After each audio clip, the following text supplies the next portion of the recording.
Good morning, everyone, and welcome to session G7, Leveraging Mutual Aid Teams and DRRA 1206 for Post-Disaster Compliance. My name is Bill Smith. I am a private consultant. I am a DRT coordinator in Oklahoma, and I am a co-chair of the Professional Development Education Committee for ASFPM. We have a really good 3 sessions here today. And so before we start, though, we'd like to thank our sponsor, CDM Smith, and we have a short video to show right at the moment. At CDM Smith, we are committed to making a difference for our clients, our people, our communities, and our world. Since 1947, we have been solving the most complex environmental and infrastructure challenges. Whether it's making every precious drop of water count through safe supplies, reliable conveyance and sustainable reuse, designing remediation systems and restoring ecosystems, or leveraging emerging technologies and multimodal strategies to connect people, places, and goods. We've been giving back. We are global citizens committed to helping communities, our own and those in need around the world.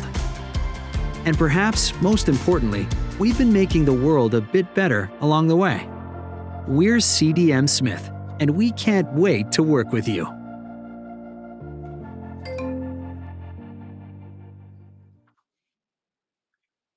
Good morning and welcome back. We will be we'll be talking with John Ingargiola of FEMA headquarters and Shandy Heil from Louisiana Disaster Response Team and Stuart Adams from Stantec. And they're going to be talking about leveraging the mutual aid teams and DRRA 1206 for post-disaster compliance success. The post-disaster response is equally as important as pre-disaster mitigation because there are a lot of parts to post-disaster that need to be done. And so I'm going to let John and Shandy take it from here. Good morning. This session is on leveraging mutual aid teams and Disaster Recovery Reform Act 1206 assistance for post-disaster compliance success. I am John Ingargiola, lead physical scientist at FEMA's Building Science branch at FEMA headquarters.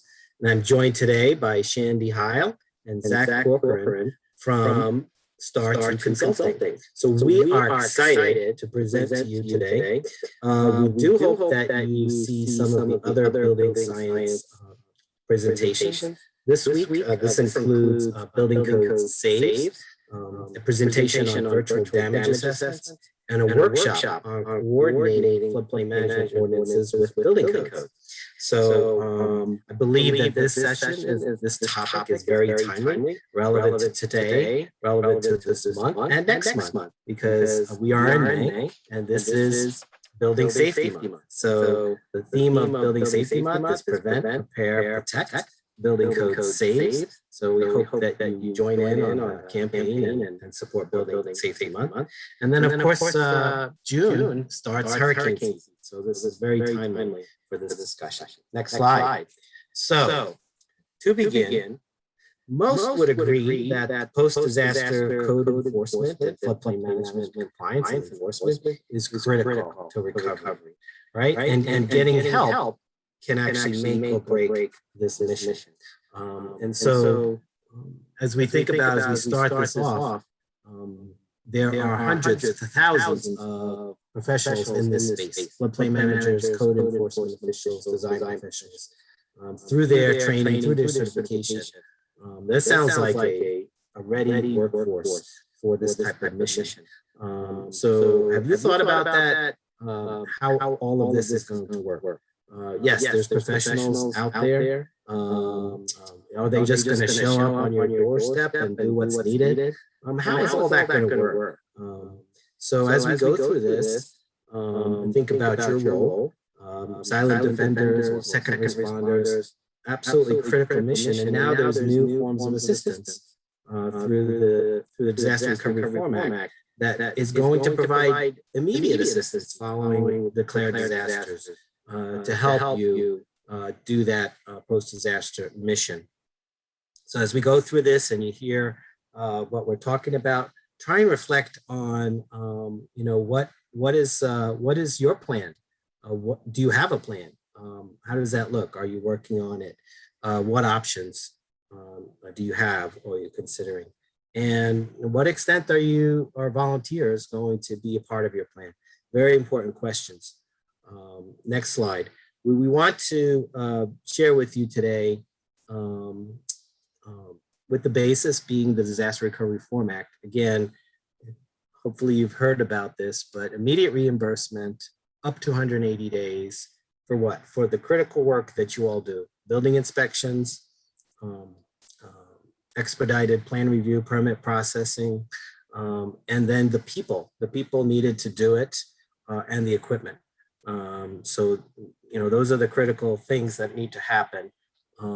And if you have a plan, if you have a process, you can immediately put this into effect. So today we're gonna look at a couple of real world examples, and we're gonna look how volunteers are leveraged in this example, leveraging mutual aid.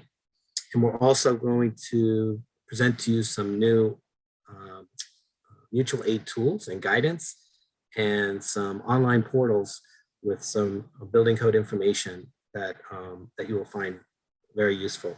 That's what we're hoping for. Next slide. To kick things off, we will look at some examples in the last year's hurricane season in Louisiana. And we have a short video to set the context and prompt Shandy to talk about what we just saw and what we just heard. So let's cue up the video. Thanks. We are certainly not anywhere close to the worst of it. And we're getting ripped here. The wind event is absolutely monstrous. It's unbelievable. In a 6-week span during the fall of 2020, the year that NOAA described as record-smashing, Hurricanes Laura and Delta delivered deadly double disasters to the state of Louisiana. Hurricane Laura, now a Category 4 hurricane. Only a few hours remain to protect life and property. You have the path of Laura that you see on there, and then the current track of Delta, less than 15 miles away. People here in Louisiana are bracing for Hurricane Delta even before they've had a chance to clean up from the last hurricane. On August 27th, Hurricane Laura became one of the strongest hurricanes on record to make landfall in the state, producing damaging storm surge along the coast and catastrophic wind speeds that destroyed thousands of homes, businesses, and utility infrastructure throughout the state. We had widespread wind damage. It was anywhere from shingles off the roof to total structure collapse and a lot of downed electrical lines as well. Residents and city leaders from various regions of the state were faced with a monumental recovery effort to regain normalcy and begin the rebuilding process. 43 days later, with repairs underway to address the devastating effects of Hurricane Laura, Hurricane Delta, a Category 2 storm, made landfall in the same hard-hit communities, compounding the devastating effects across southwest and central Louisiana. From Hurricane Delta, we had unprecedented rainfall, which resulted in flash flooding. We had to wait for the water to actually recede in some areas so that we could get in and safely assess the damage. Recovering from these back-to-back storms presented significant challenges, especially for the local building code and floodplain management officials tasked with regulating and enforcing the rebuilding efforts. Oftentimes, the most knowledgeable building departments find themselves without enough personnel to handle the surge of inspections, permitting, and plan review requests that inevitably result from a disaster. Not responding quickly enough to these demands prolongs the recovery process for the homeowner and can even yield rebuilding practices that do not follow code and floodplain ordinance regulations. The disaster survivors, they want to get back in their homes and get back to normal as quickly as possible. We needed assistance because we had so many areas and widespread areas being a rural community that we needed assistance for that field work. To overcome these challenges, several affected communities called upon volunteer groups of mutual aid, second responders, made up of floodplain management professionals, building code officials, and architects, to provide the manpower and technical support needed to perform the post-disaster inspection required before the rebuilding process can begin. I don't know how we would have recovered from those disasters without the benefit of mutual aid. The biggest thing was rapid mobilization of not only personnel, but equipment and supplies. Those volunteers came from other jurisdictions. So we had people that came in like floodplain administrators, surveyors, building officials that all had some technical backgrounds. So they were very beneficial to us to be able to quickly recover. That mutual aid is definitely necessary. The Louisiana Floodplain Management Disaster Response Team's hurricane response efforts is a case study in the power of mutual aid, proving that such volunteer grassroots initiatives can make a big difference for communities in need. Thanks, John. So my name is Shandy Heil, and I'm a mutual aid SME for STAR 2 and was the acting coordinator for the Louisiana Floodplain Management Association disaster response team during the 2020 hurricane season. So in this portion of the presentation, I'll highlight 2 Louisiana jurisdictions affected by hurricanes Laura and Delta who benefited from the use of existing mutual aid teams. Next slide. So the first scenario took place in central Louisiana for the Rapides Area Planning Commission, which was featured in the video, where 8 volunteers from the Louisiana Floodplain Management Association disaster response team were able to complete 65 substantial damage estimates and data entry into the SDE 3.0 program for 2 communities that suffered flood damage from Hurricane Delta and minor wind damage from Hurricane Laura. Next slide. So the field team was able to conduct all 65 assessments in one day by utilizing paper SDE collection forms to increase the number of buildings assessed. We were also able to preserve high water marks using the yellow stickers placed above the highest watermark line. We conducted flood recovery education to homeowners through the dissemination of door hangers designed to provide tips and guidance for mold prevention, flood hardy home repair, and most important, information on getting a permit. And even Melissa Becker, who was in the video, she was able to put her contact information on this door hanger to make a one-stop shop or information for the homeowners. Next slide. So the next step of our SDE operation involved data entry of our paper forms and our structure photos into the SDE program. So this process involved a QA/QC layer of all this data, and this was performed by the coordinator and the floodplain administrator, resulting in a duration of 1 week. One important highlight, or lagniappe as we call it in Louisiana, is we were able to produce 3 new competent volunteers who learned the new skill of SDEs. And this is the whole point of these volunteer teams. So all in all, it was a great success that we were able to get new people within our state who can now help their own jurisdiction, neighboring communities, or in other states in our FEMA region. Next slide. So in a 2-week period, utilizing 8 volunteers, the combined hours of the Rapides Parish deployment was 101 total hours.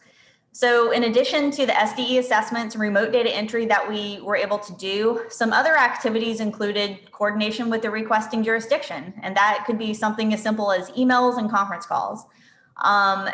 Activities to schedule the volunteers, create guidance documents, conduct trainings, packing and unpacking the assessment equipment, and even traveling to the disaster site all add up. And it's important that these hours are captured so they can be used for reimbursement by the disaster response team, or the volunteer hours could be counted towards the community's public assistance cost share, which I'll explain on the next slide. Next slide. So the LFMA DRT chose not to request reimbursement for this deployment just because the size of the disaster, since it was only 65 structures. However, the Rapides Parish Planning Commission could use the volunteer hours to meet their 25% match needed for the PA cost share. So by using RS means at the time of the deployment, it was determined that the rate of each volunteer was worth $23 an hour. So multiplying that per person for the 101 hour total that we were able to produce for them, we came up with $2,323 that we could give to the community to put towards their PA cost share requirement.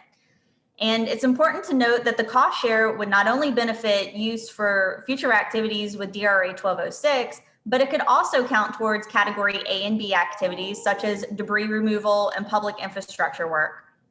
So the second mutual aid scenario we want to highlight is the building safety evaluations based off of ATC 45 assessments for wind and flood that were conducted in the very hard hit Calcasieu Parish.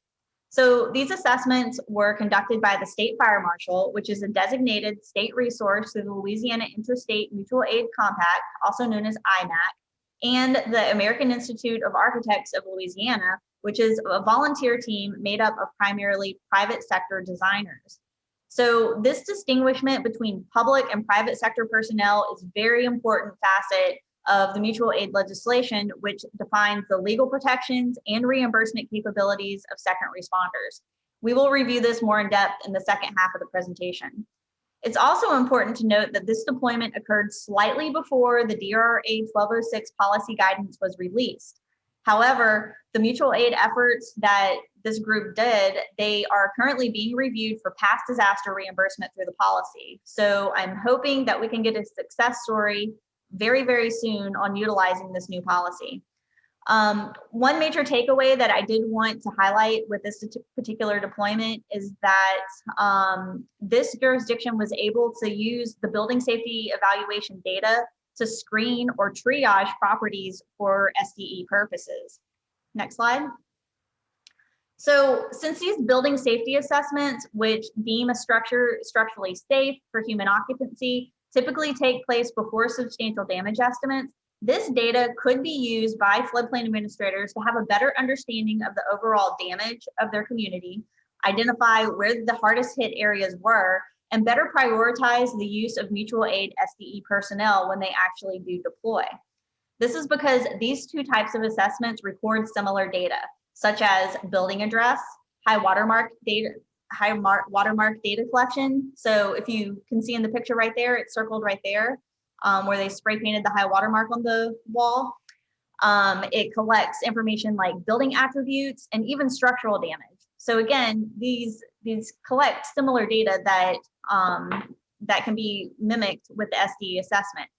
So a proposed triage methodology that floodplain managers could use for their SDE operations could be that a red tagged building, which means the structure is not safe for human occupancy, will likely indicate the building is substantially damaged. A yellow tagged building, which means the building is not a structural hazard to occupants, but needs repairs for occupancy, could be that the building may be substantially damaged and warrants a thorough substantial damage estimate before a permit is given for repairs. Now, a green tag building is likely not going to be substantially damaged and could perhaps be prioritized first by giving an emergency permit for repair. So with the post-disaster code enforcement initiative now being highlighted on a national level with growing mutual aid teams throughout state member organizations, I'd like to stress the importance of growing and coordinating SDE operations with these structural damage teams who are collecting similar data. So these teams could be with the ICC or AIA or ASCE chapters, or it could be with the state fire marshal like we saw in Louisiana. However, I do want to stress that building safety evaluation should not replace SDEs since these are concerned with building safety and not cost of damage and repairs. But again, it can give a floodplain administrator a good idea of overall damage condition. So some important connections that need to be made before disaster strikes to properly utilize these mutual aid teams and with DRRA 1206 is to understand what category, first of all, that DRRA 1206 falls into. And it's going to be the category G permanent work category. So A and B go for the emergency work. Category G is permanent work. Applications for reimbursement and supporting documents must be submitted through the PA grants portal. To overcome learning hurdles of how to utilize this new program, local officials should build relationships with their community public assistance point of contact that will work directly with the FEMA program delivery manager. This should not be done after a disaster strikes when everyone is preoccupied with their own tasks. Lastly, communities need to know what types of disaster response teams exist in their state or their FEMA region. They need to understand what types of services can they provide. Do they provide substantial damage estimates? Do they provide educational services? Each team varies at this point, so it's important to know what they offer. Also, will they be seeking reimbursement? Are they purely volunteer in nature? And what is their IMAC or EMAC mutual aid legislation? So over the past year, our team has been working on guidance to demystify the varying types of mutual aid compacts throughout our nation, so we can better adequately utilize these teams and even singular personnel who want to deploy to these disasters, because many people have a passion to do this type of work. So I'm going to pass the mic to my colleague, Zach, to highlight these new resources that he's been working on. And next slide. Thanks, Shandy. Hi, my name is Zach Corcoran. I research building codes and mutual aid laws as a contractor for FEMA, and have been helping to lead development on the mutual aid and BCAT portal, as well as the mutual aid fact sheets that we're about to talk about. Next slide. So here's a quick look at the mutual aid fact sheets. You can see on the left, there's an overview fact sheet. This is a 2-page introductory fact sheet, which introduces the user to the series as a whole, as well as talks about mutual aid legislation generally. The focus of these is the Emergency Management Assistance Compact, which governs sharing of mutual aid resources between states and territories, as well as IMAC, Intrastate Mutual Aid Compact, which is our way of referring to mutual aid resource sharing within a state or territory. On the right-hand side, you can see the cover page for each of the 10 regional fact sheets. There'll be one for each FEMA region. And following the cover sheet, there will be a state-by-state breakdown of each state and territory within that region. Next slide. So here's a quick look at what that would look like using Region 1 as an example. After the cover page, you can see on page 2, there's 2 states shown. If you can't make it out, that's Connecticut at the top and that's Maine at the bottom. Each state has 4 sections within it. EMAC, which describes the level of private sector integration into the state's EMAC system. IMAC Public, that's the color-coded section, and that describes the type of IMAC system in the state.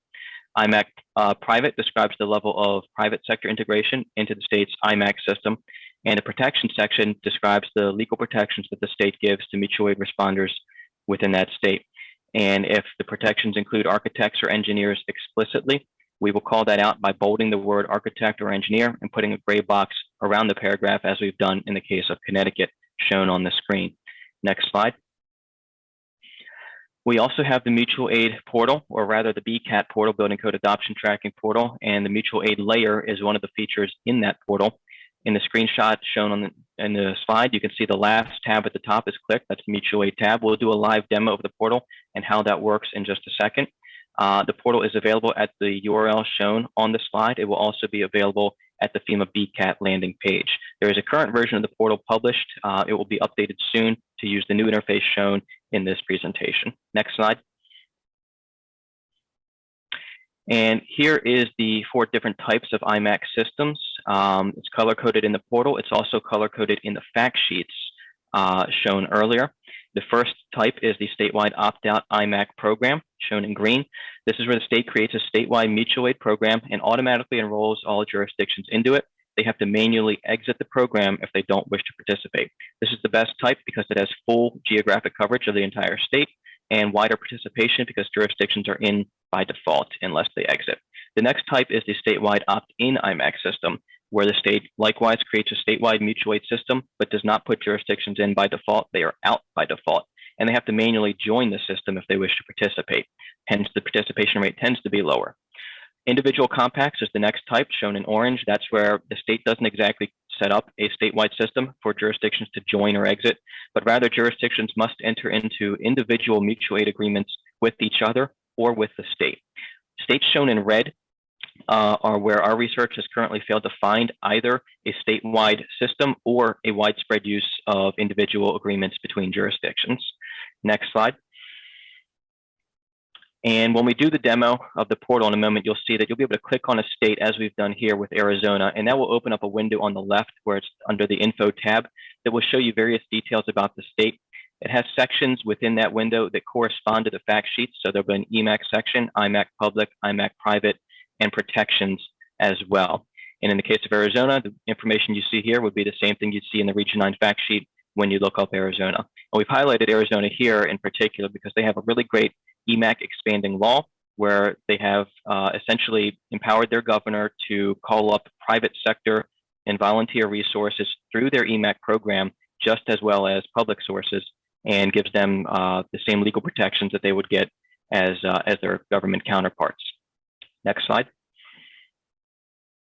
So here's a quick demo of what using that portal would look like. It loads on the combined hazards view, which is part of our building code tracking functionality.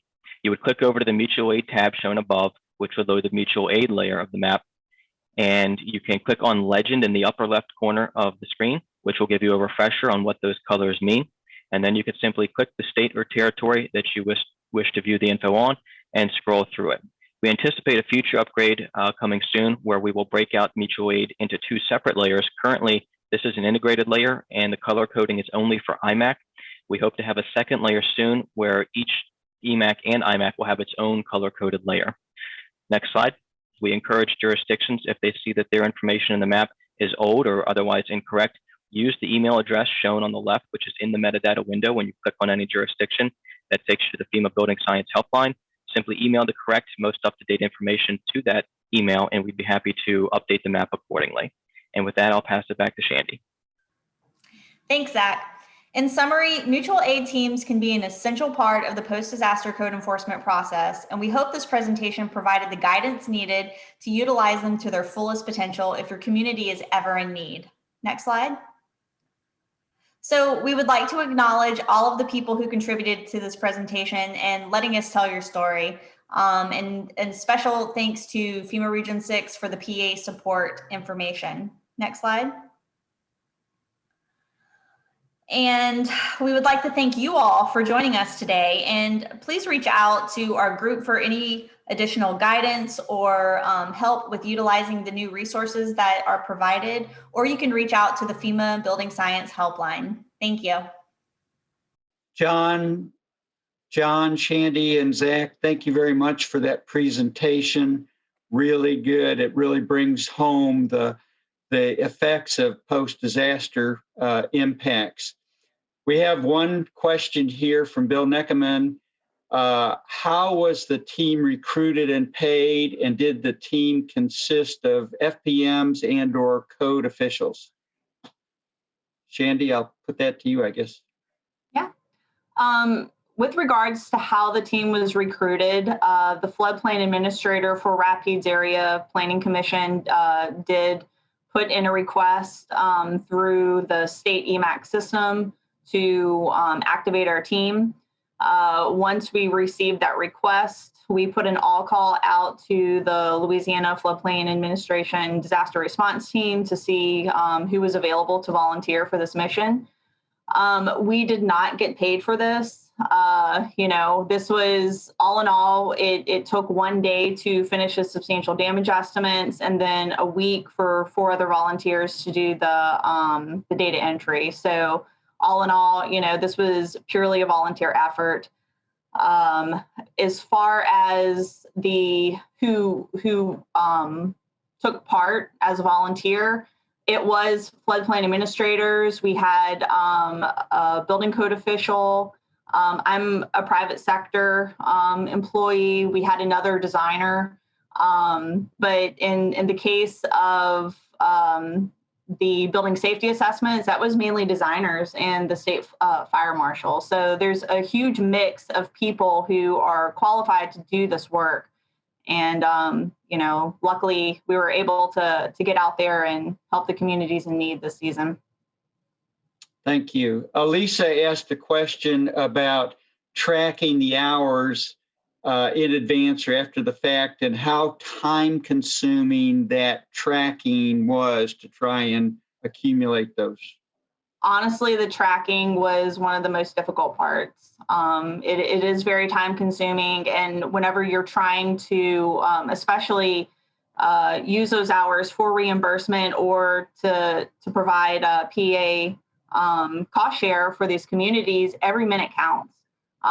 So it's important to be very organized and, very meticulous about little things. Because at first, I didn't even think about tracking things like email correspondence. And initially, I was just thinking about the substantial damage activities. And so whenever I look back at exactly how much work was actually done, it really did add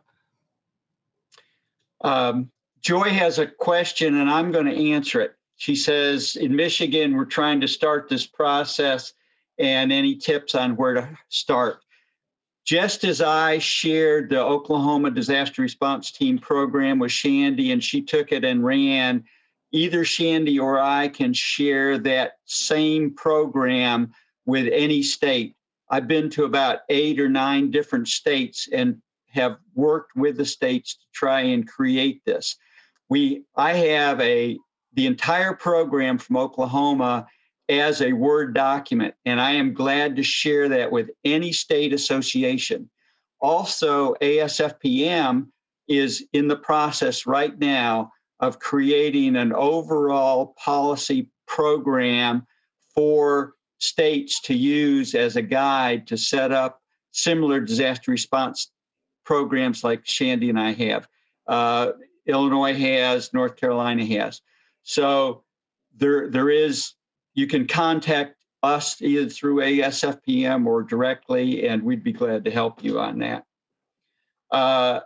Janet asked a question, how were the teams trained? When, topics covered, areas of expertise, how long did the training last? Shandy, I'll let you do that because I could answer that too. So for this particular training, and COVID did throw us a curveball this year on how many trainings we're able to have. Typically through the organization, we offer a fall training on SDE. But this year, everything has been virtual. There were 3 personnel who deployed to this who never had any experience doing substantial damage estimates. So it involved creating some guidance documents on our common building stock in Louisiana. So we did a field training, an SDE data entry training, created some guidance document on that. It exists now, but again, that was also a time-consuming thing that had to be done before this deployment because it was a completely different way that we've historically done things. Prior to going out into the field, we did have another training in person that included a safety protocol as well. And so bottom line, training is one of the most important things I think that these teams need to focus on. We have to provide consistent standards on how to do these assessments and make sure, especially now that reimbursement comes into play and people are being able to be paid to do this work, it's very important that we send out highly trained and qualified people to be doing these assessments. This is very important work. So, Bill, do you have any? I know Bill has some amazing training sessions that he does, so I would like you to tack on to that. So each spring I do at our spring conference, I usually do a one session on training. And then at our annual conference, I do a workshop for like 6 hours. And we go out into the field and actually do a mock disaster response. So we, except for COVID years, we've been doing that for the last 7 or 8 years. John or Zach, here's a question. Has there been any consideration for allowing DRRA 1206 funds to be used for helping property owners bring substantially damaged structures into compliance through mitigation? This is John. You can hear me? Yeah. Okay. That's a good question. So it's sort of like how else can we leverage 1206 to get to actual property owner? And I think, it's an evolving process of the recovery and the mitigation mission. And so, doing these critical services for 1206 is going to, reveal the nature and extent of the damage and start that early building code administration and floodplain enforcement. And through that process, properties will be identified and in close coordination with local or imagine state. These could become future hazard mitigation grant program projects. At the same time, part of the mission of in a declared disaster in the joint field operations is in the mitigation branches of community education and outreach. And so it's likely that homeowners would be become aware of different types of and public events or expos or sharing information at Home Depots or different centers. And at those places, they'll be able to get information on retrofitting, repairing flooded homes, best practices for retrofitting or elevating structures. So the desire is to connect with the homeowners. The process and the data of 1206 will lead to potentially good projects. So that's how I see it in the progression of the recovery. Okay. Thank you all very much. We're a little bit over time, just like we are normally in the ASFPM conferences when we're in person. So we're going to move on to the next presentation. Jennifer Tylander from FEMA headquarters, and one of the speakers is Sarah Mulligan, who's a Public Assistance Division of FEMA, and the co-presenters are Adrian Sheldon and Molly Capart, and their presentation is Implementing the DRRA Section 1206 Code Implementation and Enforcement Policy for Floodplain Managers. So let's roll. Hello and welcome to a presentation on Section 1206 of the Disaster Recovery Reform Act, or DRRA. My name is Jennifer Tylander and I'm with FEMA's Floodplain Management Division, and I'm joined by my colleague Sarah Mulligan with FEMA's Public Assistance Division. Together, we are excited to share new information and resources available through the DRRA Section 1206.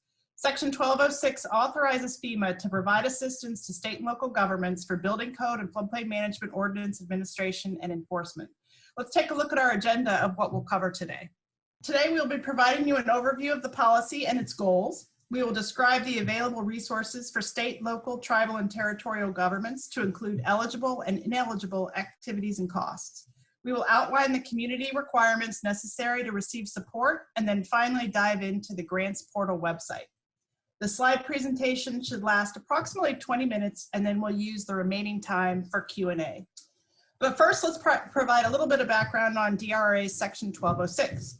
The Disaster Recovery Reform Act was signed into law on October 5th, 2018. These reforms acknowledge the shared responsibility for disaster response and recovery, aim to reduce the complexity of FEMA, and continue to build the nation's capacity for the next catastrophic event. The law contains 56 distinct provisions that require FEMA policy or regulation changes for full implementation as they amend the Robert T. Stafford Disaster Relief and Emergency Assistance Act. Section 1206 of DRRA specifically amended sections 402 and 406 of the Stafford Act. Due to the increased severity and frequency of disasters in recent years, FEMA worked closely with Congress to improve our disaster programs. The passage of DRRA in 2018 represents the most comprehensive emergency management reform since 2006. These reforms included a larger and more reliable funding stream for pre-disaster mitigation, incentives for disaster reduction investments, and an expansion of assistance for individuals, households, and communities. The DRRA ultimately advances FEMA's strategic goals of building a culture of preparedness, readying the nation for catastrophic disasters, and reducing the complexity of FEMA. As we noted on the previous slide, Section 1206 amends Sections 402 and 406 of the Stafford Act and authorizes FEMA to provide communities with the resources needed to effectively administer and enforce state and locally adopted building codes and floodplain management ordinances. This support is for a period no longer than 180 days after the date of the major disaster declaration. And this support includes conducting building inspections, reviewing disaster-related development in the floodplain, reviewing applications for permits, and issuing permits to adequately administer and enforce adopted building codes and floodplain ordinances. Section 1206 also supports inspections for substantial damage compliance and provides new authorities for base and overtime wages for extra hires to conduct required post-disaster activities. The two main objectives of this policy are to, one, increase the speed of recovery by providing access to new resources and means of assistance to complete post-disaster activities, and two, enhance compliance by providing additional resources to execute required post-disaster activities. Communities are better able to comply with state and local building codes and floodplain management ordinances. The policy development and rollout is a joint effort between public assistance and FEMA. FEMA began drafting the policy in late 2019 and released it for public comment in February 2020. The final policy was released in late October with an effective date of November 1st, 2020. Now I'll turn the presentation over to Sarah Mulligan to discuss the next slides on DRRA resources for state, local, tribal, and territorial governments, eligibility and community requirements, and an overview of the grants portal website. Okay, thank you, Jennifer. So my name is Sarah Mulligan, and as Jennifer said in the beginning of the slide, I work for our Public Assistance Division here at FEMA. And I'm going to be talking a little bit about the specific eligibility requirements for state, tribal, territorial, and local governments seeking reimbursement for these activities. So as a quick overview of DRRA 1206, the policy, the purpose of this slide is just to provide general information on eligibility based on the disaster declaration date. The way that that DRRA was written, it applies retroactively going back to August 1st, 2017. And so the policy, the beginning of the policy will outline how FEMA is going to be handling all of the prospective disasters from the effective date of November 1st, 2020, and then the retrospective disaster. So as indicated in the policy, if a disaster declaration occurs after November 1st, 2020, which is the effective date of the policy, eligible costs will be reimbursed under the provisions of the policy. So you can take the policy if you have a disaster that is declared after that date and just apply it as normal. The policy also applies to major disaster declarations for public assistance declared on or after August 1st, 2017. So for those disasters, we are asking that applicants notify FEMA of their intent to seek reimbursement for activities covered under DRRA 1206. And in order to do so, they can send a letter to the program delivery manager or the appropriate region within 90 days of the disaster declaration or within 90 days of the recovery scoping meeting, whichever is later. All activities must be in good standing, or all communities seeking reimbursement must be in good standing with NFIP to receive assistance under DRRA 1206. Another thing that's important to underscore here is because the law amended section 406 of the Stafford Act, it only applies to major disaster declarations. So if there's an emergency disaster declaration, unfortunately, we are not authorized to provide this assistance for those disasters.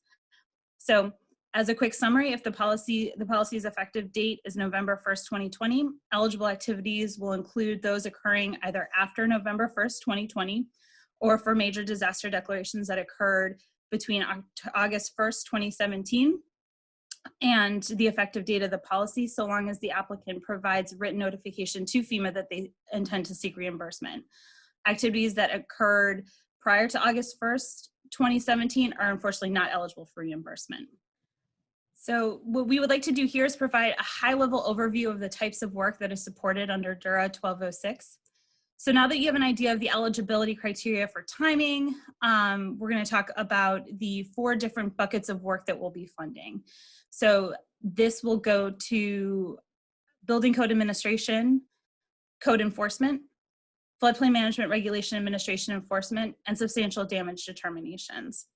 In the first bucket, the type of work may include reviewing and processing applications for building permits, processing requests for building code variances, or collecting associated fees. Building code administration work may also cover costs to provide training to the public, monitoring of impacted areas or unpermitted construction activities, contracting for services, hiring and training staff to conduct such activities. The second bucket covers code enforcement activities related to development, and that would include identifying corrective actions in non-compliant situations, reviewing elevation certificates, investigating complaints of violations. The third bucket covers floodplain management, regulation, administration, and enforcement related activities. Regulation activities could include training and outreach to the public, reviewing development proposals, processing permits for disaster-related development. Other activities may include things like inspecting disaster-related development and processing variance requests, or conducting inspections, hiring staff, and contracting for services to conduct eligible activities covered under this category. The third and final bucket are activities supporting substantial damage operations. So these activities might include conducting initial field surveys and preparing cost information. Substantial damage operations may include tracking cumulative substantial damage and repetitive loss for communities, conducting damage inventories, and hiring and training of staff. So again, DRRA 1206 authorizes FEMA to provide state, local governments with the resources to more effectively manage their building code administration, enforcement, floodplain management regulation, and substantial damage operations post-disaster.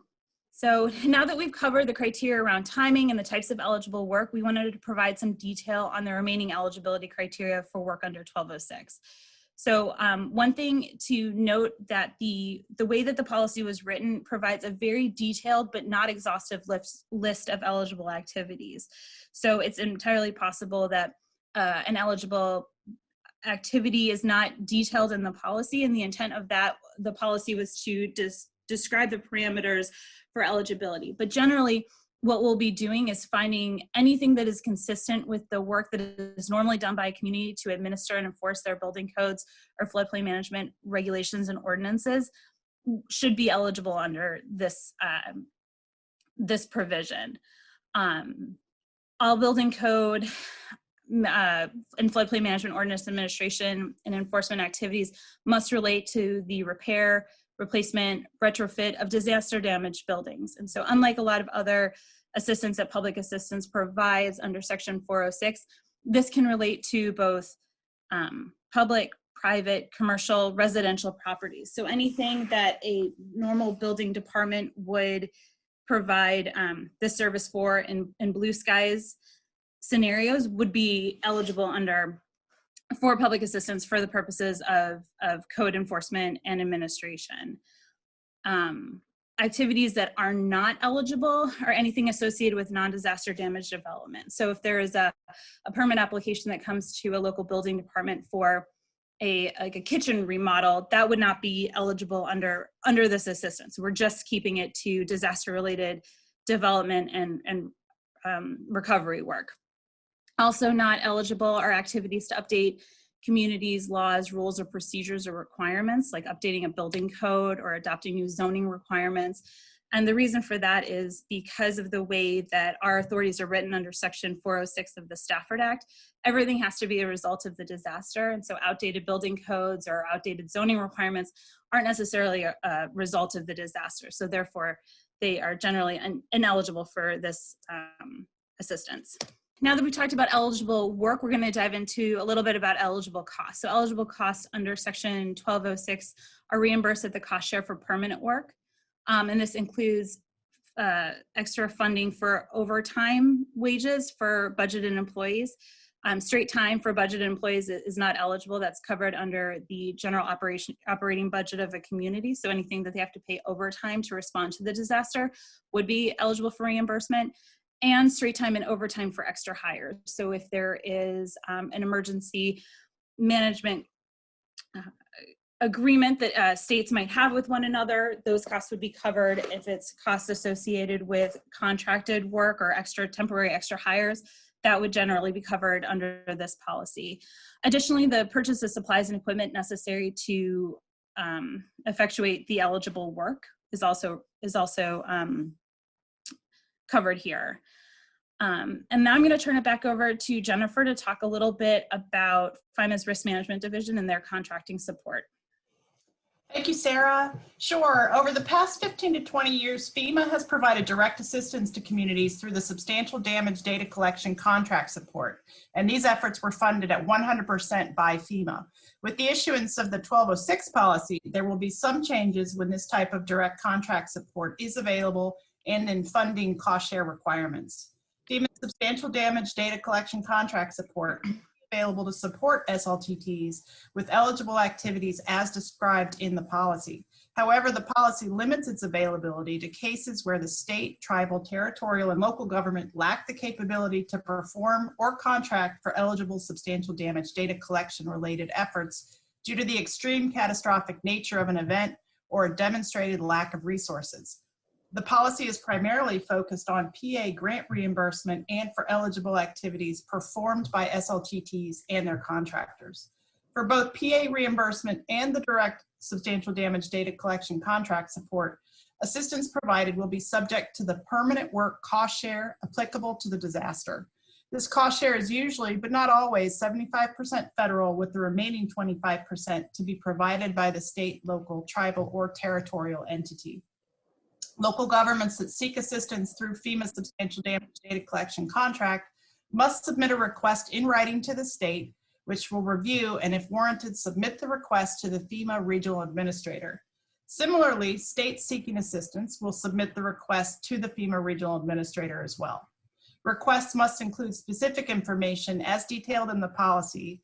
For instance, the reason why a contract is needed versus SLTTs performing the work themselves, the agreement to meet the funding match, etc. So that concludes the description of the Risk Management Division Substantial Damage Data Collection Contract.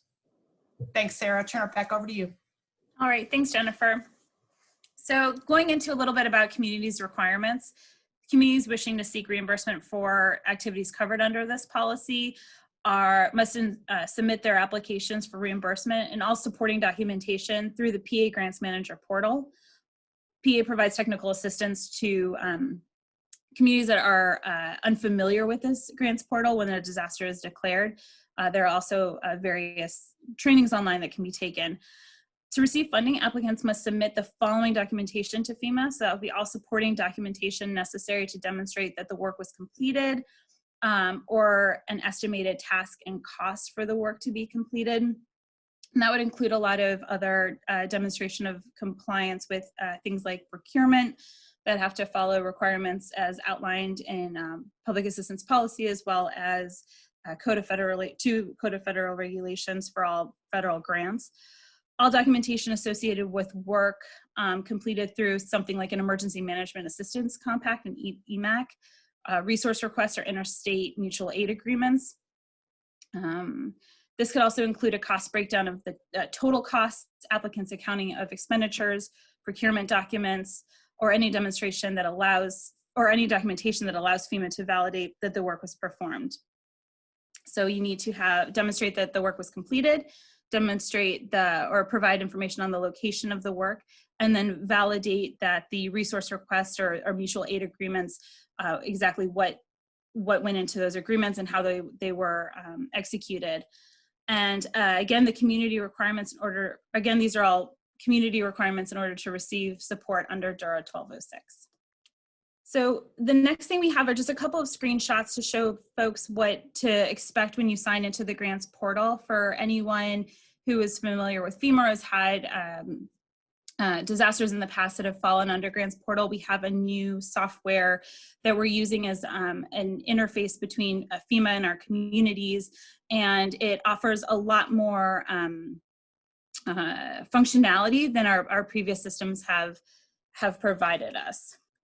So when you sign into grants portal, you'll have an account specific to your community. And so you can see here this is what the sign-in sheet will look like.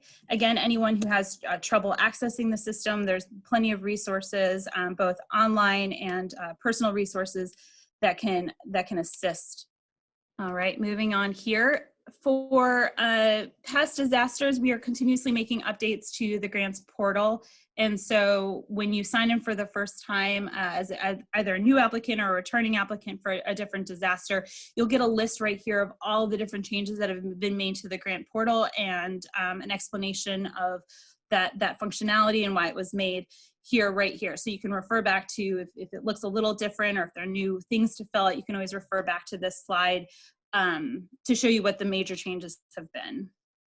And excellent. And then every applicant has an applicant event profile. And so that'll just to kind of have the nuts and bolts of the disaster, all the relevant information.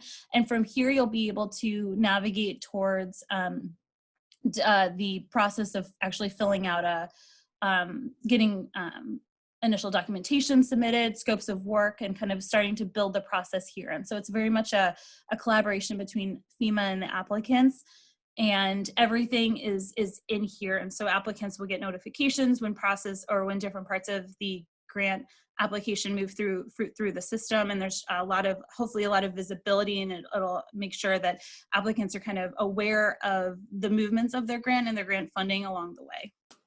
Okay, so we want to thank everyone for participating in today's webinar. We understand that DRRA 1206 establishes a new way of providing support to state and local governments to increase the overall speed of recovery and support compliance, and ultimately promote a more resilient and safe community. We will likely have questions about how this will impact your disasters operations. So we encourage anyone to submit questions to us or contact your regional office or state office for additional information. For more information that we put out, it will be on FEMA.gov to review the policy and associated materials and to provide contact information for reaching out to, say, State Floodplain Management Insurance Branch or State NFIP Coordinator's Office. So everyone, thank you for the time. Jennifer, Molly, Adrian, and Sarah, thank you very much for that presentation. We do have a few questions that have come in on the chat box. One question was, what is the RSM? And somebody answered and said it's a recovery scoping meeting. So I'll take care of that answer quick. The second question came in from David. It says, can communities seek DRRA 1206 reimbursement for substantial damage inspections for which they don't charge fees, and then not seek reimbursement for permit reviews for which they do charge fees? Sure, I'll take that one. Thank you, Bill. So yes, the policy does allow for folks to seek reimbursement for the actual data collection and the SD inspections in terms of bringing in surge force and overtime hours for folks who generally work 40 hours a week in the communities, as well as via other means. In terms of the question of the building permit fees, so if the community waives the building permit fee, then they cannot seek reimbursement for that work. So I think that answers David's question, maybe not exactly, but I think that's sort of what he was getting at. Okay, thank you. The second one comes in from Victor. After a flooding, a building that's in an AE zone was not substantially damaged, but the electrical and mechanical equipment were damaged, do NFIP and ACSE 24 code compliance, is it triggered? If the equipment's in the basement, do they need to be elevated out of the basement in order to comply with being above the BFE? And I can answer that one, yes, but I'll let you talk to the other ones. Sure. So if the building is not substantially damaged, then it's not required to be brought up to, entirely to the current floodplain management standards. However, there are other building code triggers when it comes to things like electrical and mechanical that I cannot speak as well to. So that would probably be dictated more by what your building code requirements are. I would agree with that. Would something like debris pickup be an eligible activity? Yeah, so this is Molly. I'll take that one. Public assistance already has a category for debris. It's category A. And this particular work for DRRA 1206 is going to be in category G. So it's two different categories, but it is a different eligible activity unrelated to 1206. And I'm just going to make one comment. The recovery scoping meeting for public assistance is the initial meeting between public assistance and the state to collect damages after an event to see if what kind of damages occurred in the state. So that's the initial meeting between public assistance and the state, just to clarify that a little bit. Okay, thanks, Molly. Brian asked, after SDE has been completed, communities want to rebuild as quickly as possible and issue building permits on a like-for-like basis. The firms may have been updated since the damaged building was first constructed. Rebuilds may result in non-compliance outcomes. Do SDE contracts address this? I'm not sure how SDE contracts would address that.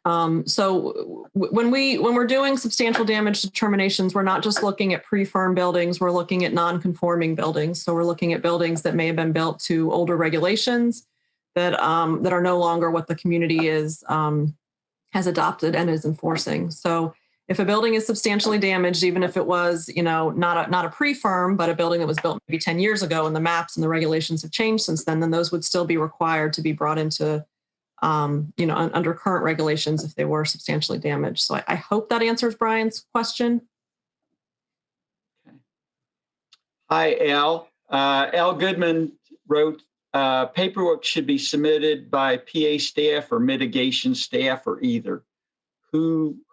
Which staff does that? So you're asking internally within FEMA how that gets processed? That's what it looks like. Okay. So PA will still have the lead role in actually submitting the paperwork, but there is going to be a strong involvement from mitigation and floodplain management staff on the floodplain management side of things when it comes to DRRA 1206. And remember that this is also this also includes building codes in addition to floodplain management. So there's a whole other component there beyond the floodplain management and the substantial damage. Okay. Those are the questions. Jennifer, that the applicant. Okay. Oh, sorry. I just wanted to add to that the applicant is still responsible for collecting the documentation they need to support reimbursement to submit to their public assistance. All right. Jennifer, did you make the statement that you had asked me about before? Did you say what you wanted to say? Oh, thanks, Bill. I did want to just kind of mention a few things. So now that the policy has been effective for just over 6 months, that we have been working really fervently to make sure that we're able to address many of the implementation issues that are coming out as a result of the policy. So one of the things that we've been working on is we created a task force devoted to DRRA 1206 that includes not only our public assistance colleagues, but also our field staff and our regional staff, headquarters, floodplain management staff, to make sure that we're working through just these very issues that Al brought up that cover roles and responsibilities, who's doing what, to make sure that it's as seamless as possible. We have also held many joint trainings, joint webinars with public assistance, and we're currently working with with FEMA's National Exercise Division on a piloting in the state of Louisiana to actually work through how this will be implemented at the state level and at the community level. So more to follow on that, but that'll be held and piloted in the next couple of months. And we really look forward to being able to replicate that elsewhere in the country. So thanks, Bill, for the opportunity. You bet. Thank you very much. Those are all the questions that we've received so far. We give thanks to all of you for the presentation. So Studio 51, if you don't mind, I think we'll start going back into the next presentation. See here. Thank you. Thank you. Engagement tools and recommendations and challenges. This is based on our lessons learned from the 2020 Oregon wildfires. So the presenters today are myself, Celinda Adair, the Oregon State NFIP Coordinator, and Mitch Payne, Floodplain Management Specialist for FEMA Region 10. The topics we're going to go over is an overview of the 2020 Oregon wildfires. We're going to talk a bit about supporting and engaging local communities after a wildfire event from a floodplain management context, and continuing support and engagement during the recovery process. We're going to be noting challenges and lessons learned and some best practices throughout the presentation. And at the end, there'll be a brief time period for questions. So the first thing we want to go over is the 2020 Oregon wildfires. Now, these were truly historic wildfires for Oregon, and I'll show you some evidence of that in a graph in a minute.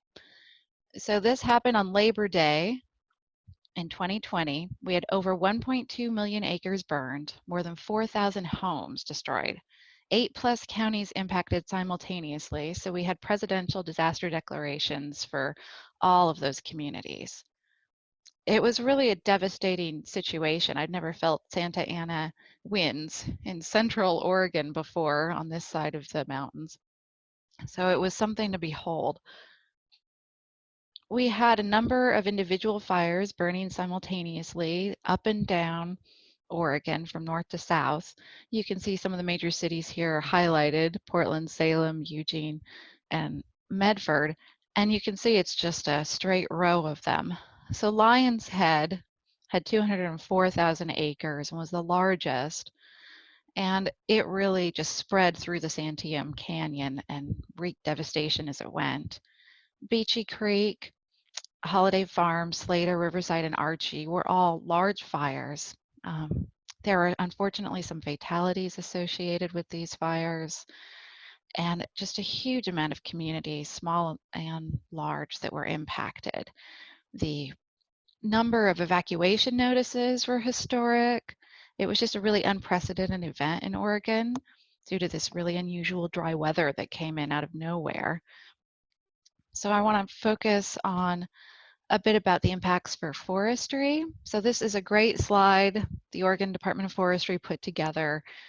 And on the x-axis is the years from 1911 over to 2020 on the right.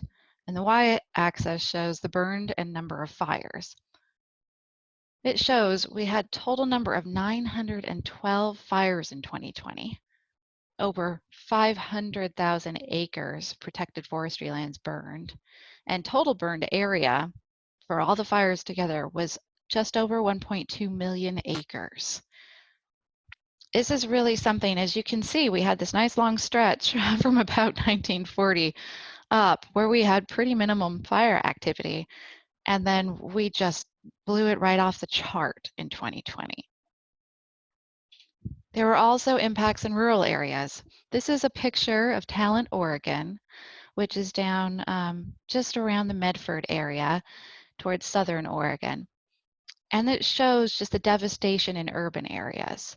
You can see this Google imagery is shown on the right-hand side of the whole area there, and on the left-hand side, zoomed in, of a community right next to the river. And it was really just devastating how many manufactured home parks were destroyed. A lot of affordable housing supply was hit really hard. We had about 500 structures within the regulatory floodplain in this area that were just wiped out. And in some cases, whole neighborhoods or towns like Blue River, Oregon were just devastated. This is a picture that shows a little bit of the overlap between the wildfire burn areas and some of our floodplain areas. So this is a picture again of Talent, Oregon, very similar to the last location. And it shows a whole neighborhood next to Bear Creek that was just completely wiped out and burnt. And people are still struggling to rebuild, especially with some of the higher standards and housing shortage issues. So next I'm going to have Mitch talk a little bit about supporting and engaging local communities after wildfire. For every disaster event, there's always some sort of calculus on when the right time to engage in some of these long-term recovery and permitting, especially around floodplain management. So really understanding, you know, when Celinda and I looked at the extent of the fires, we saw a lot of impact in our special flood hazard areas. So trying to find the right time to bring that message to local communities, bring that message to FEMA and other federal and state agency partners, and helping communities understand that they have these responsibilities is really critical. Fortunately, in some ways, in wildfire events, we do have a little bit more time because the recovery process will take so long, and we have a little bit more time to insert that floodplain message. So that's what we did right after these fires. Both staff at the Department of Land Conservation and Development in FEMA Region 10 and some of the deployed FEMA staff that were assigned to this disaster started to work on figuring out our message, our outreach and assistance strategy to communities to help them understand that rebuilt, substantially damaged homes in the floodplain have to meet current floodplain standards. And so what we'll go through today is a lot of our lessons learned and some of the challenges that we identified through this process.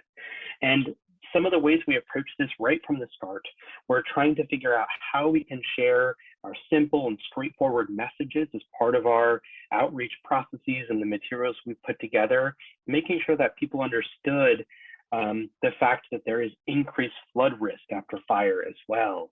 And it was really, really important to make sure that we tackle all of the different natural hazard parts of this recovery process.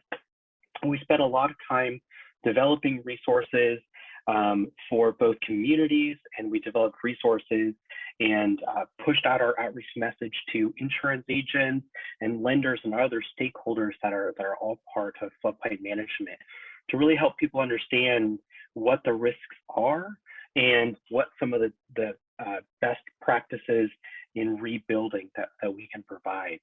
So one of the key resources that we provided were helping communities understand their regulatory permitting forms and helping them understand that all of this development post-disaster has to be regulated and there has to be floodplain permits for the debris cleanup, for the repairs of infrastructure, and also the repair of individually damaged homes. So we helped communities understand that they needed to look at their documents, look at their floodplain permits, and make some changes before a lot of the rebuilding started. Some of the lessons learned from the disaster coordination side are really to understand and use whatever data is out there to help us identify the areas of floodplain that were impacted. So we tried to bring in all of the different damage assessment data from the individual assistance damage assessments, the Red Cross, and the other agencies that were out there helping the state understand where impacted properties were. And so then it was really important for us to then overlay that regulatory floodplain and help everybody understand there are going to be some additional requirements for those properties that are in the floodplain. And then really making sure that we brought the floodplain management post-disaster knowledge into the context and into the conversations so that everybody understood what those requirements were going to be at the local level. And then helping identify what the local communities up and down the fire damaged areas in Oregon, what their assistance needs were going to be. How were they going to deal with the outreach requirements that were there? How were they going to contact the property owners that had these damaged buildings and were going to have floodplain management requirements in their rebuilding? So we really had to identify and kind of proactively predict what their needs were going to be and start creating resources before we were being asked. And then another big lesson was just always following up with communities. They have so much on their plates, and gentle nudges and gentle reminders that floodplain management is a key part of this recovery was really important, and always offering assistance as we went. There were definitely some challenges because it was not a flood disaster, and because we're in sort of this virtual world that COVID-19 has presented us. So a big challenge was all of the disaster staff at the state and federal level were really focused on the wildfire and recovering from wildfire. And so the ability to provide that nuanced conversation that floodplain management was a key part of this post-disaster world was really important and really challenging. That included making sure we were educating all of the staff, the ones that were helping survivors with disaster assistance and direct housing missions, all of the different components of what is required after this wildfire. We had to make sure floodplain management and the messages around increased flood risk after fire were always there at the table. And then helping local officials, both floodplain managers, permitting departments, and elected officials understand that floodplain management is a key part of the recovery effort, and they can't just ignore it because they're responding to wildfire. The special flood hazard area and all the floodplain management rules still apply. And that really led us into understanding that we needed to make sure floodplain managers were there at the table, at the discussion. So making sure that the city administrators and county managers brought along their floodplain administrators and had them at the table talking about the recovery effort, so there weren't surprises along the way. And then certainly a big challenge in the days of COVID-19 were the fact that there weren't floodplain management staff that were physically there at the joint field office or any of the field sites that were in the communities a little bit more affected. And so we weren't able to have that face-to-face time. It was all had to happen over email or over Zoom or whatever platform we had. So some of the lessons learned in terms of coordination around the disaster recovery effort that Celinda and I really learned were the need to establish a single point of contact for the engagement with the local communities. So we divvied up our communities and made sure that they were hearing from just Celinda or me, so they got a consistent message and didn't have a lot of confusion over who to contact about the floodplain management questions. We also made sure to leverage whatever existing partnerships were out there. The Oregon Silver Jackets is a really great organization that's been built up over the past few years. And so we leverage the resources amongst the federal and state agencies that are a part of that to help us get better results. Making sure that there's always coordination amongst the various FEMA and state partners is really, really important. Making sure that we set aside the time to attend the meeting was really crucial in helping us see good results and consistent messages spread out to the communities that were affected. So this is the example of one of the really great resources that the Silver Jackets program had, this Flood After Fire playbook, to really help communities understand what those risks are and some of the ways that they can manage their recovery in a little bit better way to address both that post-fire flood risk and just the general flood risk that the floodplain maps show. One of the things we did is Celinda and I created a substantial damage training video that was put up on the Silver Jackets YouTube channel so that floodplain administrators could go reference this and understand what they needed to know in substantial damage post-wildfire floodplain management context. And so that was a great resource for our local officials, and they're still watching it today. The last thing we did is provided lots of fact sheets and templates that floodplain administrators could just slap their logo and their community name on and send out. That included press releases, substantial damage letter templates, and some of the basic permitting forms that they could just take and adapt for their own use. So the next part we're going to go over is the recovery and rebuilding process. So as everybody that's dealt with a post-disaster situation, especially post-wildfire, community engagement really has to continue during the recovery. So the response period is so much longer during a wildfire, especially these fires took weeks and weeks to get really to full containment or close to it. And so the recovery period stretches out a bit as well. And it's really important to keep the floodplain management engagement and conversation going into that recovery period. It's when a lot of the permitting actually needs to take place. There was a big focus initially on debris cleanup. There were things like hazardous waste issues from where manufactured homes had been destroyed. There's emergency housing, repairs and rebuilding issues. And what we tried to do was prepare a debris cleanup fact sheet and engage with the local communities, the state and federal partners that were doing debris cleanup, and make sure everybody had a clear idea of what needed to be involved from a floodplain permitting sense, because we did have so many acres and homes, over 500 at least just in one county alone, destroyed by the fires. The other important thing to make sure floodplain management is a part of is the community visioning conversations. It's really important to have flood mitigation conversations at this time.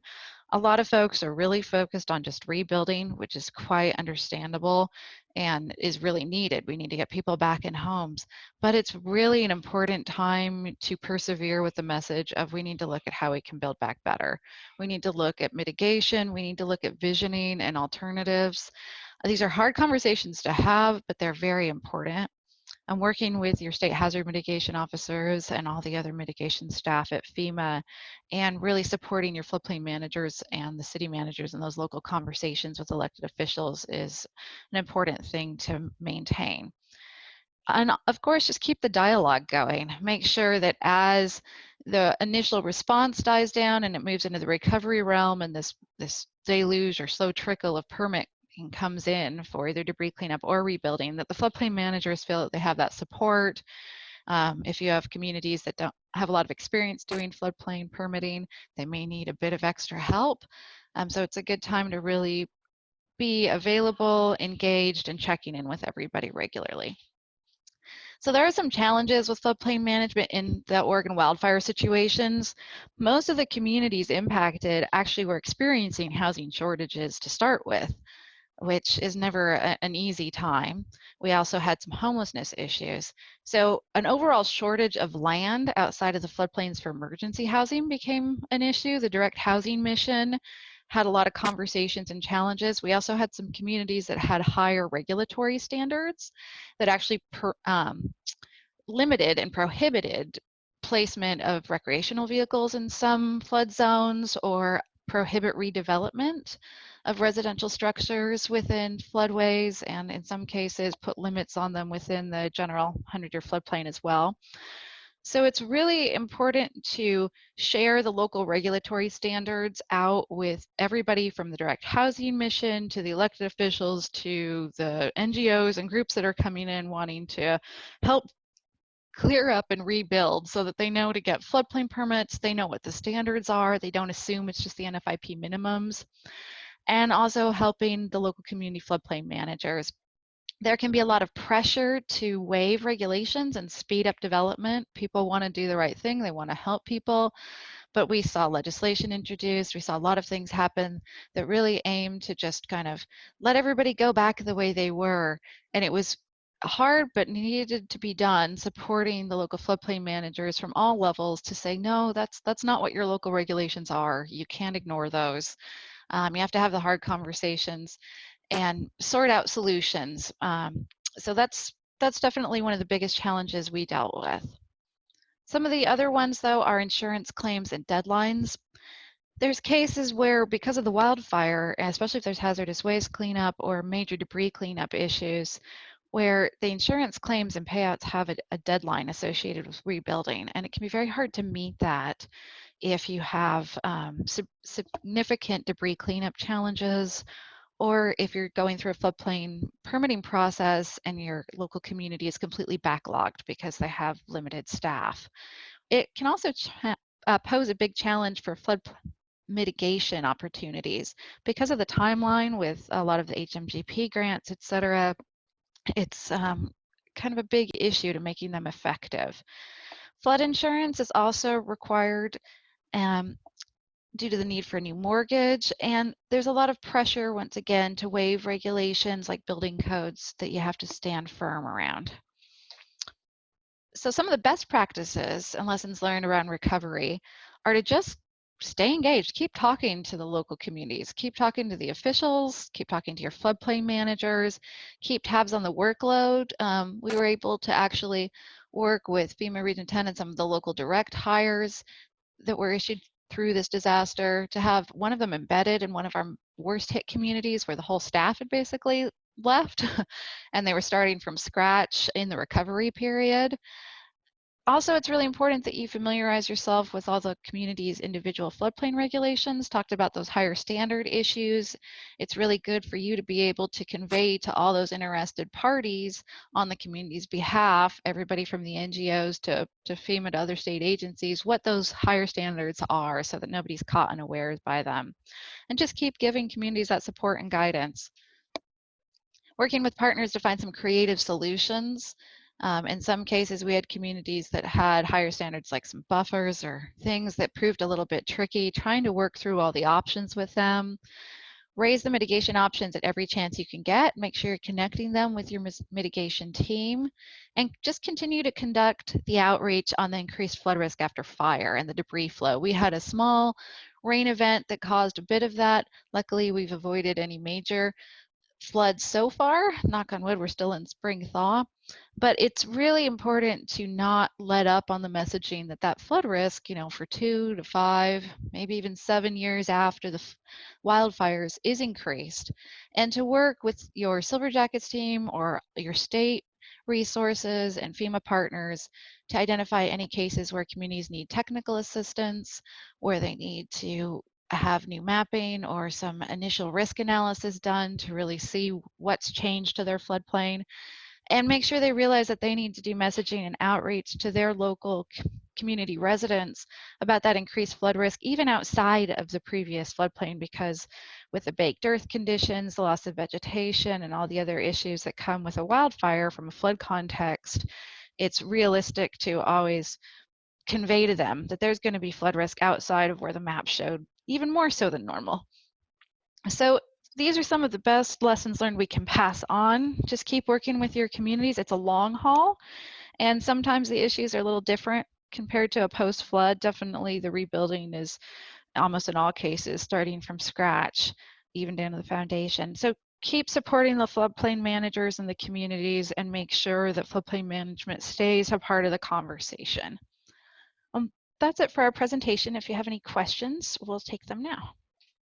Celinda from State of Oregon and Mitch from FEMA 10, thank you very much for your presentation. I apologize for not introducing you at the beginning. I got confused there.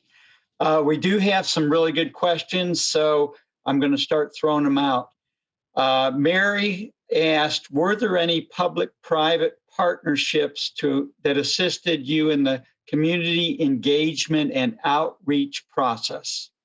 Yes, we had some great work with Business Oregon and with a number of NGOs and philanthropic groups that helped get the word out about assistance, about floodplain permitting and flood risk after fire, and other flood insurance messaging. So it was actually a pretty good partnership, especially down in Southern Oregon and Jackson County.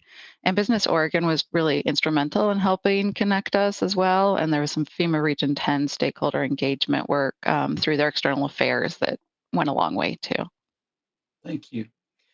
Mitch, Chuck asks, how were you able to cover so much area, and I assume so many communities, and have meaningful conversations with each about floodplain management requirements? Did you have teams?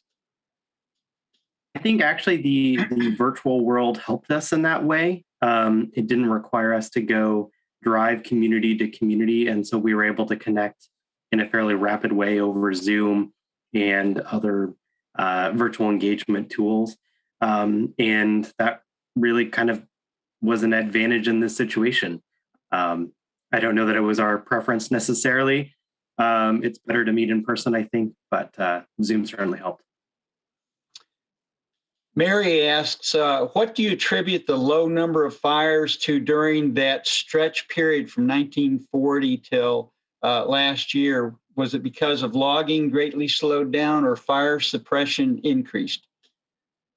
I don't have the answers to that right now. There wasn't a significant change in logging activity or fire suppression activity before these wildfires, but there was a very unusual for Oregon warm spell that came in and literally had very uncharacteristic high temperatures, high winds at right around Labor Day that we just don't normally see here. So it's more of a change in weather patterns. Okay. Tracy asks, it appears that most of the state's still looking at elevated drought conditions. Is there a concern that this year we'll also have another active fire season? And is your office, Celinda, working with the fire side on messaging and recovery? Yeah, so we're actually doing a comprehensive state coordination effort through our state recovery function still. Since they're still actively recovering from the last wildfires, we're using those partnerships and rolling it up to be outreach for next fire season, which is a big risk here still with the drought conditions. So the good news is so many communities being impacted meant we had a lot of messaging go out quite far and wide, but there's still a lot to do in that front. I have a couple of questions quickly. One, when I teach our floodplain managers in Oklahoma, I always talk about the substantial, the assessments that are done, not just because of flooding, but in our place, tornadoes and now hurricanes, earthquakes, fire, wind, hail. Do you all get that same kind of promotion to the floodplain administrators in Oregon? So we've done a lot of work over the last couple of years to create that body of education and training materials to train our local floodplain managers to realize that if it's a house fire, a wildfire, a wind event, et cetera, if it damages structures in the special flood hazard area, they need to look at substantial damage assessments. Part of that was we changed some of the ordinance language and the model ordinance to help reflect that duty a little bit more clearly, and just did really a blitz for education and training. So yes, we do take that approach here. Okay. Brian asked, do you have any lessons learned with working with disadvantaged communities, economic, elderly, et cetera, in the rebuilding process? Yeah, so a couple of the key ones were to use existing groups that are engaged and have trust in those communities like CASA Oregon, a number of other groups that are already working with communities that are non-English speakers, communities that have socioeconomic issues. We had a lot of migrant farm worker housing in South Oregon that was impacted and wiped out. And so using standard English newspaper notifications didn't really cut it. So it was a lot of trying to get creative with social media and using existing networks to get information out there. And I think we've made some progress. Okay. Well, our time is up, and I'd like to thank all of our panelists on all three presentations for being here today. I want to thank CDM Smith for their sponsorship of this session, and I want to thank all of you who are out there watching us throughout this session for participating. Your questions were great. I'm sure that there's a lot of other questions that you may come up with. All of the presentations will be uploaded in about 2 weeks, so you'll be able to go back and review these and get there. So thank you again for attending this session, and we hope you enjoy the rest of the conference.